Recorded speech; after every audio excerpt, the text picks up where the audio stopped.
welcome to the newest edition of Pharma Talks. My name is Alex Hernandez. Alongside me, as always, is Dr. Craig Stern. And our topic for today is skinny health plans. Now, Dr. Stern, what exactly is a skinny health plan? I mean, the summed up version. I promise we'll do that, but the staff asked me to do one thing. Oh, okay. There's been a whole question Hold on, breaking news, everybody. There's been a whole question about vaccinations.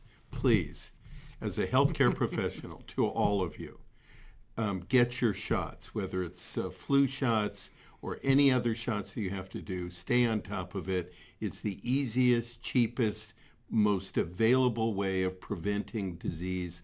Certainly look at what's happening in the state of Washington right now with people who weren't vaccinated, who had problems with regard to measles. They were not vaccinated. This is herd immunity. We're trying to protect everybody and realize you're not just protecting your kids, but you're protecting other kids. If the kids are not vaccinated, it opens it up that other people can get these diseases. Please, please, please get vaccinated. Thank you, sir. And we talked about vaccinations in a previous version of this show when we had Professor Speaks. And we talked with also Dr. Mark Wahlberg as well. Yes, we did. We did. So going on to our topic for today, if you have any questions about vaccinations, please feel free to message us, leave a comment. However you reach out to us, just get to us and we will answer your questions as soon as we can. So skinny health plans. Yes. Okay. All right. Let's talk about skinny health plans. Yes. Politicians are spending a lot of time talking about other options for health plans other than the Affordable Care Act. Okay. They want something cheaper, giving people options so more people can choose. What's happening is that people are talking about it, and so we thought it was necessary to bring it up. So let's bring it up. Number one is we're dealing with plans that have limited lists of benefits. So it's not the entire list like you would have in the Affordable Care Act or Medicare or Medicaid in different states. It's a very skinny kind of plan that only covers certain things. And can you pick and choose these certain things? You cannot pick and choose. You either buy on to whatever is available or you don't. Okay. Now, it used to be you could only buy it and you could deal with it for 90 days. It's now been established where you could buy it for 365 days. Makes sense. Okay. So you could cover that tax burden. You could cover the tax burden. You could also now renew it so that you could renew it for up to 3 years. But realize that the initial cost, the initial premium is low, but the out-of-pockets are high because you're not covering everything. So as a result of that, you pay low to get in for whatever group of benefits, and then you pay a lot of out-of-pocket costs for all the things that are not covered. So it's terribly important. That seems to make sense, though, because I think the initial problem with when people started mentioning the ACA was that healthy people were not getting insurance, or healthy young people were not getting insurance. Right. So if you fall into that category, skinny health plans might make sense. I mean, God forbid you get sick, but you go into a skinny health plan, you probably not expecting to go to the hospital or the emergency room, and you don't have to pay that much in insurance. And that's all of those are true statements, however. In a selfish kind of way. In a selfish kind of way, it's true. Okay. But the problem here is that you're guessing that you don't have any particular problems. Right. One, you don't get into an accident, so you don't have to deal with the problems of being hurt. Right. And that's whether it's a car accident or whether it's a skiing accident or a sports accident or whatever. Right. Number two is that you are hoping that you don't get any major medical problem. We've talked about it in the past, and at least a third of the population of the United States has some very common diseases: high blood pressure, diabetes, high cholesterol, and that number is increasing because people are getting are increasing weight, not exercising, eating McDonald's, not watching your diet, adding more salt, etc. Right. And so as a result of that, and playing video games. And playing These are not things that I do. I promise. Yeah, of course not. Alex doesn't do any of that. But the most important part of this is that you're gambling. And so if that's your gamble, hey, God bless you. Do whatever. Bottom line is that you're looking at these particular issues with regard to premiums, and that any pre-existing condition is not covered. And the reason it's not covered, and politicians are saying, or the president is saying it's covered, in fact, because they can't do underwriting for skinny health plans, there is no way to cover pre-existing conditions. Right. So understand that going in, and you understand what the issues are in the condition. So this is more, rather than a skinny health plan, it's more hope against hope kind of health plan. Well, but it's very restricted. It's very restricted. Yeah. So let's understand what isn't covered. Right? Okay, what isn't covered? Other than pre-existing conditions, what else is? Well, I mean, it's a big deal, obviously. It is. It's a huge deal. Number one is maternity care is not covered under skinny health plans. Okay. Outpatient prescription drugs are not covered. Okay. Don't have babies, don't do drugs. Okay. Don't have babies. What's next? I love the way you handle healthcare. Substance Putting abuse. it into layman's terms. Thank you. Substance abuse and substance abuse treatments are not covered. Right. Okay. And mental health treatment is not covered. So anxiety, depression, psychosis, hallucinations, or problems with sleeping from one of those things, those are not covered. So all major things that is a major part of society right now won't be covered. Won't be covered. Right.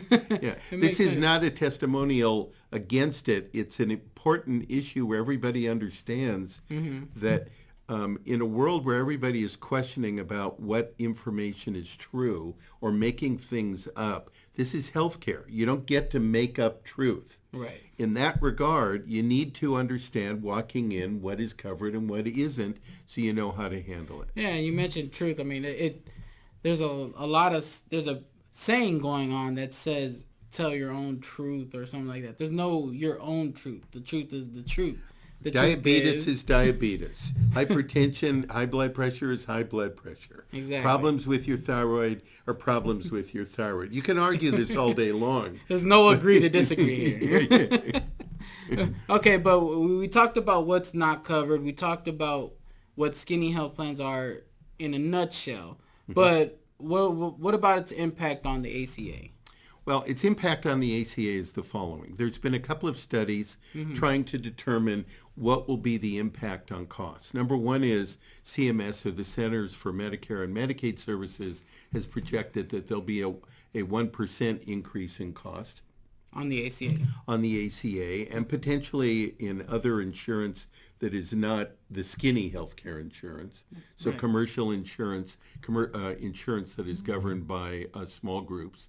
Because we talked a little bit about the ACA in previous episodes where we mentioned kind of like a bucket analogy. Like the more people giving into the bucket, the less they expect from people, so they can keep the bucket full. That's correct. Right? The law of large numbers. Right. So if you start saying people, you don't have to put your bucket here, you don't have to put your money in this bucket, you can put your money in this bucket instead. That's right. Right. Now, different from CMS was the Urban Institute that did a study, and they believe that there's going to be an 18% increase in cost. So somewhere between 1% and 18%, depending on who's doing this, is looking at an increase in premiums because people who are in the Affordable Care Act will stay there because they need to be covered. And they obviously have pre-existing conditions. Right, exactly. The people who go to the skinny health plans are not going to help them any with regard to the cost of their premiums. So in effect, we're going to be looking at somewhere between 1 and 18% premium increase. That's number one. It's just safe to say it's going to be a higher cost. Yeah. Nobody's predicting a lower cost. Nobody's predicting a lower cost. No. It costs to treat disease. The easiest, cheapest way to treat disease is to prevent it. That's why I started out with getting vaccinations. That's the cheapest way to do this. right? Preventing. Preventing. I'm not crazy about needles either. I've given millions of shots. I'm not looking forward to giving another one, but that's just the nature of what you do. And at the end of the day, that's what you do in order to save lives. So giving shots is a lot easier than taking them, right? Is that what you're saying? Giving shots is easier.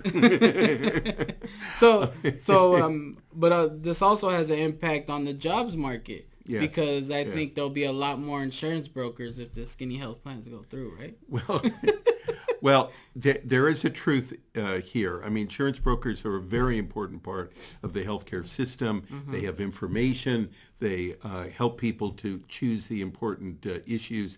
But you do need to ask your insurance broker so that you have honesty and transparency in what they're doing. Because they're making somewhere around 20% commissions on a skinny versus 5% on the Affordable Care Act.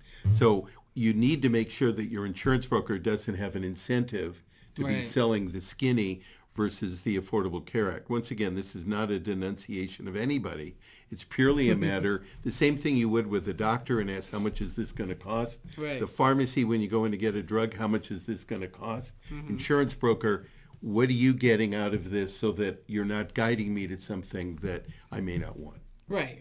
And insurance brokers, we're not saying anything against you guys, but it'd be helpful to the user or the person seeking insurance to know exactly up front what it is, what's your incentive for providing this rather than this. Absolutely. And so on and so forth. And that's true, by the way. It's true in any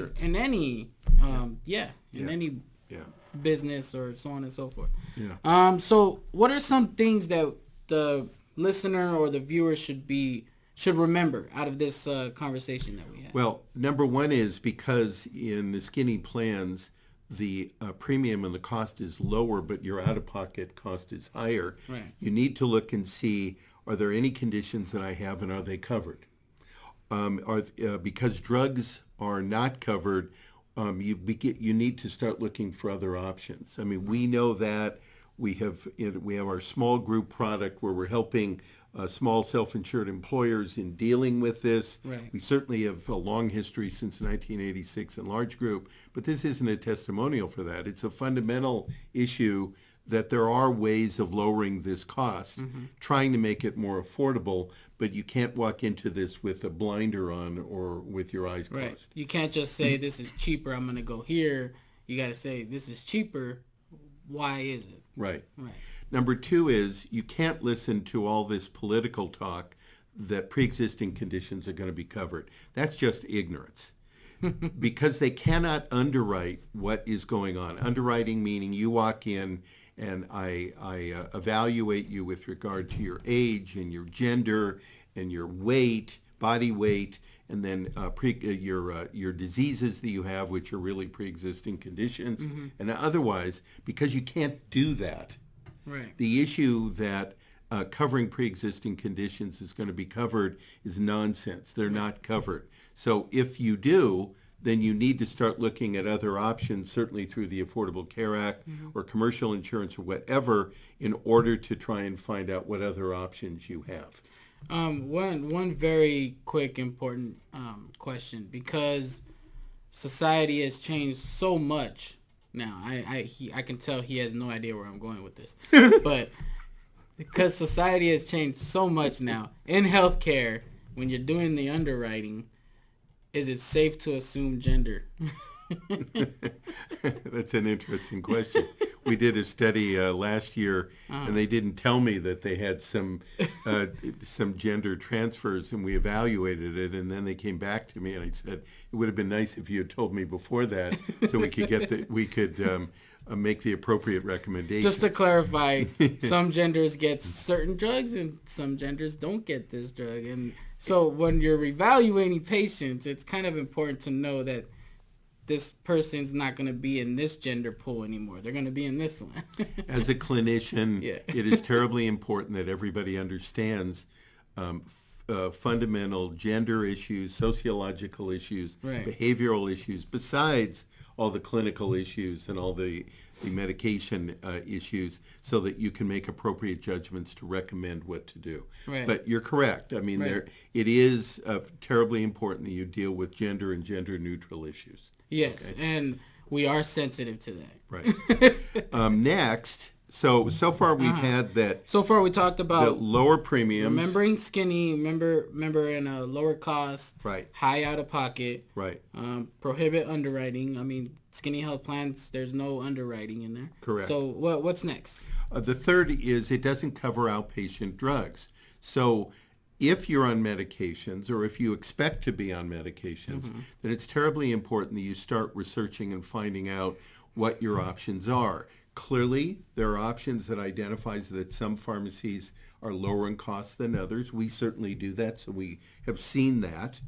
Right. Certainly, there are issues where there are options about how the basis of the cost of the drug so that you can find some cheaper drugs. And certainly, there are appropriate drug switches, meaning there may be a generic option, there may be a alternative generic option, does the same thing within the same category, something you need to know, or even a brand in the category, Right. or finally even an over-the-counter where you don't have to pay a doctor, you don't have to deal with prescription medicines, but you can do your own treatment. You need to be careful. You need to know what you're doing. Certainly ask the pharmacist about it, but more importantly, you have an option, and you have several options about what to do. Right. And then finally is you need to be asking everybody involved. You need to ask your doctor about what your conditions are and what you can expect over the succeeding year, 2 years, whatever.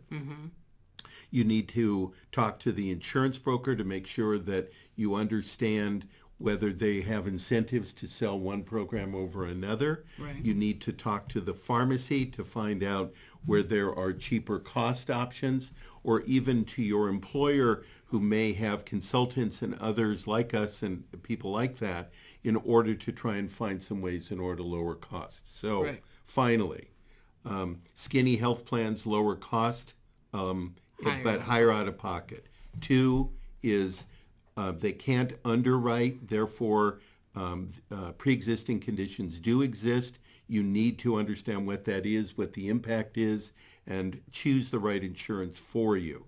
3rd is to make sure that you have some option for drug cost so that you can find something more affordable, Right. whether it's the drug itself, a lower cost pharmacy, or lower cost options. And finally, make sure everybody is involved. The doctor, the pharmacy, the broker, etc. Everybody has been asked so that you know what incentives there are. Right. And good tips. Thank you very much, Dr. Stern. And that'll be it for today. I would like to remind you to go to propharmaconsultants.com. We have a free information page called RxInfoX, and you can find loads of information on there. And also, Dr. Stern has written some articles. You can find that in Pharmacy Benefit News. And where else can we find that? We've got our there's a couple. publications up on the web, so you can choose and read anything that we've written. A bunch of educational material And chapters just for of you. books. Exactly. Wow. No, I mean, that goes without saying, Dr. Stern. I mean, anyways, I'd like to remind you to follow us. We have a podcast available and all your various podcast outlets. Please follow us, hit like, subscribe, and hit the little bell for notification.